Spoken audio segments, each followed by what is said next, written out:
AP Karnataka రాష్ట్రాల ఉమ్మడి నీటి ప్రాజెక్టు తుంగభద్ర డ్యాం కి మరో ముప్పు ముంచుకొచ్చింది. డ్యాం కి అమర్చిన 4, 6, 11, 18, 20, 24, 27 నంబర్ల క్రస్ట్ గేట్లు వరద ఉధృతికి దెబ్బతిన్నాయి. ఆ క్రస్ట్ గేట్లు ఎత్తి నీటిని బయటకు వదలాలన్నా, వరద తగ్గాక దించాలన్నా మొరాయిస్తున్నాయి. ప్రస్తుతం ఈ గేట్లు 3 నుంచి 4 అడుగుల మేర తెరిచి ఉన్నాయి. డ్యాంకు వరద పెరుగుతున్న నేపథ్యంలో ఎక్కువగా నీటిని వదలడానికి ఈ క్రస్ట్ గేట్లు మరింత ఎత్తు పెంచేందుకు వీలు కావడం లేదు. అలాగే వరద తగ్గినప్పుడు గేట్లు దించేందుకు కూడా వీలవడం లేదు.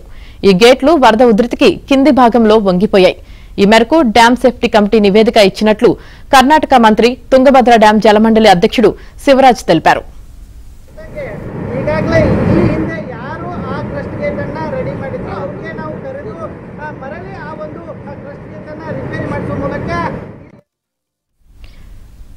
డ్యాం గేట్లు దెబ్బతిన్న విషయం కేంద్ర డ్యాం సేఫ్టీ కమిటీ తనకు ఇచ్చిన నివేదికను కర్ణాటక మంత్రి వివరించారు. గేట్లు దెబ్బతిన్నది వాస్తవమేనని తుంగభద్ర బోర్డు అధికారులు కూడా అంగీకరించారు. డ్యాంకు మొత్తం 33 క్రస్ట్ గేట్లు ఉన్నాయి. వీటిలో 19వ నెంబర్ క్రస్ట్ గేటు గతేడాది వరద ఉధృతికి కొట్టుకుపోయింది. అప్పుడు గేట్ల తయారీ నిపుణుడు కన్నయ్య నాయుడును ఏపీ ముఖ్యమంత్రి చంద్రబాబు సంప్రదించి జలాలు వృధా కాకుండా చూడాలని కోరారు. ఆయన తన నైపుణ్యంతో వెంటనే స్టాప్ లాక్ వేశారు. తర్వాత డ్యాం సేఫ్టీ అధ్యయన కమిటీ డ్యాంతో పాటు గేట్లను పరిశీలించి మొత్తం గేట్లను మార్చి కొత్తవి అమర్చాలని సూచించింది.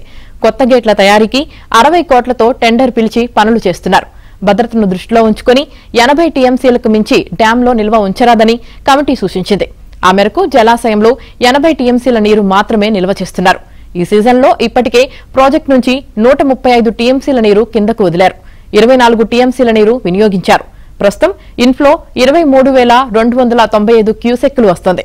అవుట్ఫ్లో 23,193 క్యూసెక్కులు వదులుతున్నారు. ఇప్పుడు ఈ గేట్లు దెబ్బతినడంతో పరివాహక ప్రాంతాల్లోని రైతుల్లో ఆందోళన నెలకొంది.